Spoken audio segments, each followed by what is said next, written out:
It's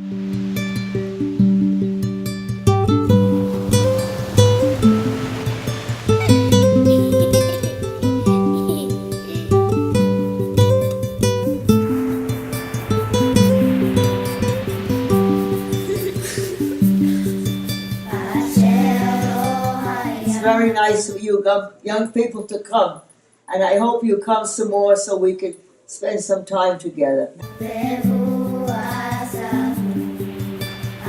What I liked most about it is seeing about what happened to them. Okay. What was their life like? I think I learned a lot from these people. They have a lot to share, and they have no one to share it with. And it gives you knowledge of things that you may have not known and things you'll never learn anywhere. Sometimes you have to make sacrifices for the greater good. For me, it was more like a look into like the future, cause these people were like our age, like someday, and they were like kind of similar to us, and it was like seeing like how we would be in like the future. Yeah.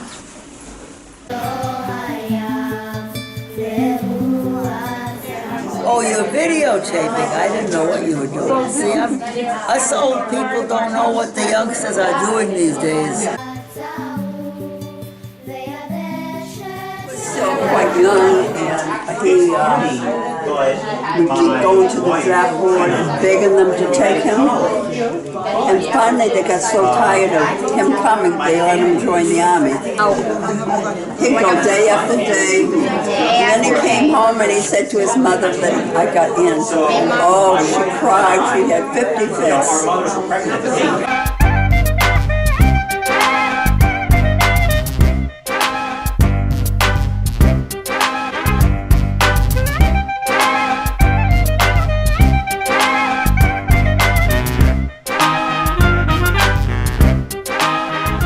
Nes Gadol Haya Sham. There was a great miracle that happened there about the Hanukkah and the way they saved the temple.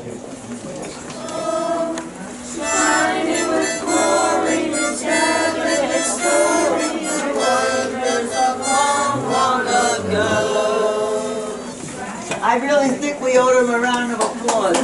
Yeah.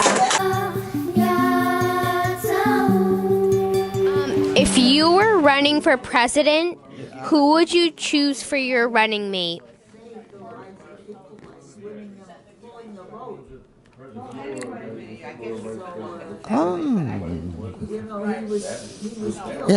Mrs. Obama. So did any specific president affect your life? Well, when I was younger, President Roosevelt was the president, and we were on the last years of Depression. A lot of people were out of work, and the country had to really recover. So he invented programs that put people back to work, and I'm sure that affected my life. Where were you when JFK was assassinated, and how did you feel that day?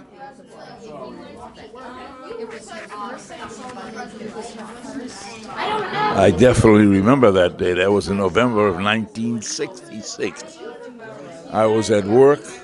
I worked in Malden, and naturally I was at work during the day when it happened, and I was shocked. I mean, really shocked.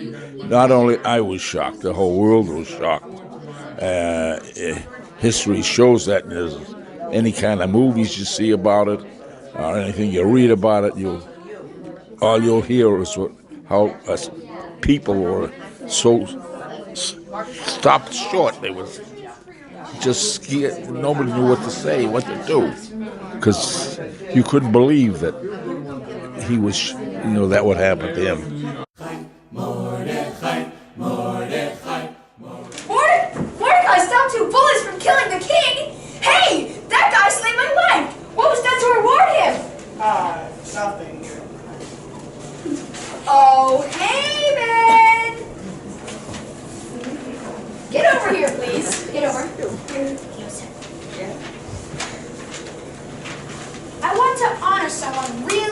Well, awesome. What should I do? Oh, I think he's talking about me. He's talking about me. You should dress him in your royal robes. Place him on your royal horse.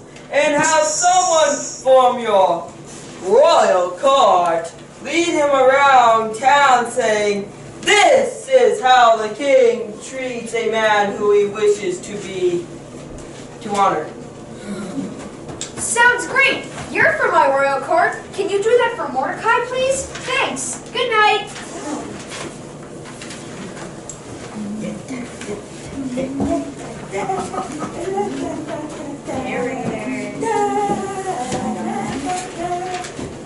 Chapter 6. After parading him around town like a total celebrity, Haman hates Mordecai even more. Wait, who was your favorite character in the Purim story? I'm too old. I don't remember the Purim story. But, so Haman was the bad guy. Haman was the bad guy, right? King Mordecai was the good guy. Yeah. And who else was good? There's Esther, who's kind of saved the Jews. Yeah. And then there was King Ahasuerus, who I guess was kind of like not really important in the story, but he was still there. So, what do you consider evil? Evil is when you hurt somebody else, either physically or mentally. That's evil. No, when you steal, things like that, that's evil. What's your favorite part about Purim? The story of Purim. The story of Purim. That's my favorite too. Said the Father to his children, at the Seder you will dine. You will eat your fill of matzah, you will drink 4 cups of wine. 1, 2, 3, 4, 5, 6, 7, 8, 9, 10 plagues in Egypt land. 1, 2, 3, 4, 5, 6, 7, 8, 9, 10 plagues in Egypt land. What do you think of the Better Together program? Get to see intelligent kids. You think it's a lost generation, but it's nice to see kids that actually are intelligent. I think that's wonderful. It gives us a chance to be together with you and learn things you do or know about that maybe I don't. Well, I like it very much because we have a chance, the older people and the younger people have a chance to understand something about what each other is like. It brings us together. Okay. Normally we don't have any young people here, and you folks come and it gives us an idea of what the young people are studying and thinking today. I've learned what you know, and that's a lot. I come quite regularly, and I enjoy talking to the kids. And I find most of the young people are very bright and very interested in education, and they like going to school.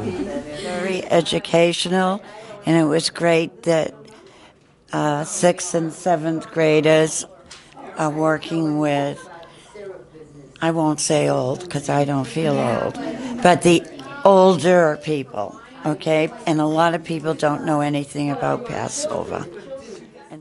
Oh, I thought it would be wonderful. Yeah. Yeah, I did. I teach middle school. I like you guys. I think it's a great thing too. Yeah, it is. It's just a nice experience for everybody. I learned that there are still young people who want to know about the history of their people, the Jews. And they learn the language, they learn about Hebrew, they celebrate the holidays. And I think it's important for the Jewish people to have young people that know what's going on. Here we are at the end of the year, and let's reflect on our time that we spent each month with the people of Chelsea Jewish Life. Okay, so about the program this year, I thought that it was an awesome experience to be able to talk to older people. And I think that all of the students so far have learned so much from all of the older people. And it's just like not a lot of people get to experience this. You learn from your mistakes. A lot of people have said that.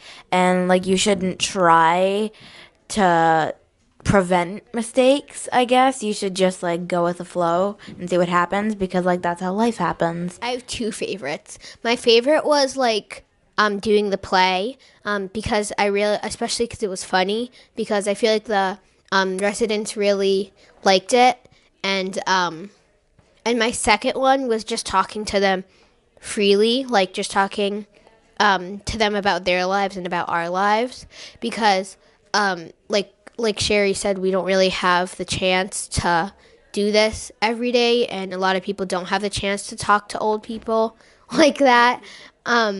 So I feel like, yeah, I really liked it. So I really liked what happened with how we were talking with other seniors. Their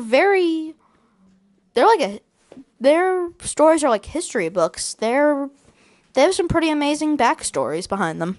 Because I enjoyed the experience, and it was pretty cool to go and meet people. And this is the last generation of people that we can, of Holocaust survivors and things like that. And yeah.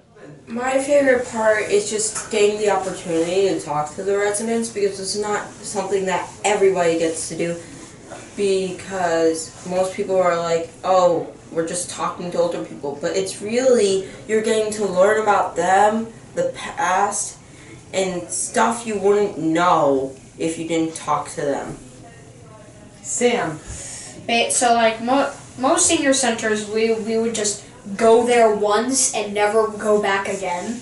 This we actually got to meet some people, bond with them even, and that was really fun. Thank you for answering that question. I have another question for you. What do you think that you brought to the residents? Sam, why don't you start?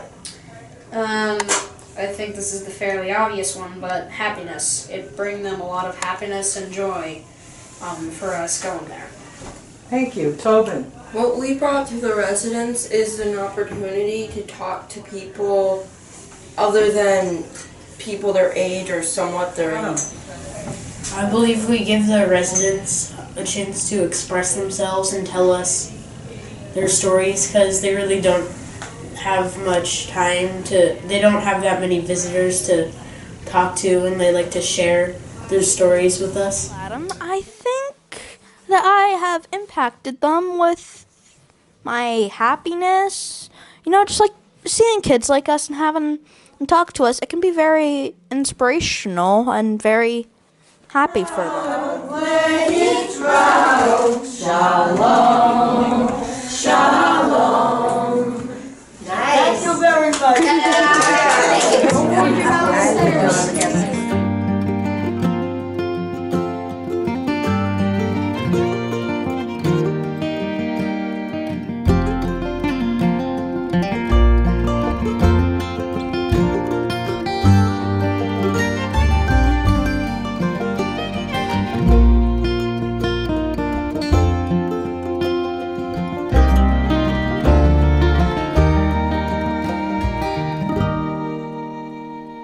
This is a song for the doubting, and this is a song for the scared. This is a song